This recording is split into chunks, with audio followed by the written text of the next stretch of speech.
Now, what do we think about the reaction to those two names? We certainly don't know whether it's true that it's those two people. We don't really know the context of the conversation that was had. Even Meghan and Harry seem to differ in that I think she thought it was two people. She thought it was a certain time in the marriage. He thought it was afterwards. You know, there's always been a kind of slight fog over it, if you like. And also, they both elected not to put it in their documentary, and Harry didn't put it in Spare. So what I'm wondering is, how much do people really mind about this, and how much does it affect people's affection for and respect for Charles and the Princess of Wales?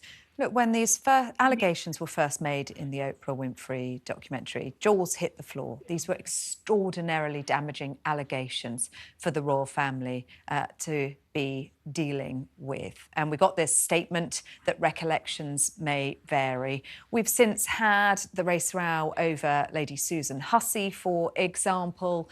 We've had Prince William and Catherine's visit to the Caribbean, which was very, very difficult in terms of the optics for them. This is a really big issue for the royal family. But as you say, Prince Harry rode back on this when he gave interviews around the publication of Spare. It wasn't mentioned in Netflix. It wasn't mentioned in the book. And I think that this book isn't going to change people's perceptions.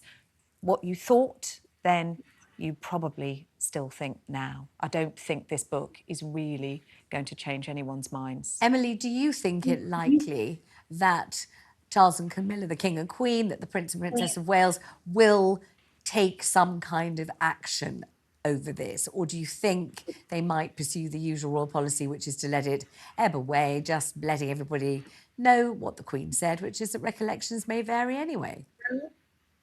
Well, I understand that the palace are taking legal advice, as you would expect. You know, this was published in Holland and Belgium, so obviously it depends what the libel laws are there. They also have the option, of course, is to look at the libel laws here in the UK, because obviously it's been repeated here. But if I had to give you my gut reaction, Vanessa, I would say that although they're telling us they're taking their time, this is not something to kind of shoot from the hip on, I don't think they will take legal action.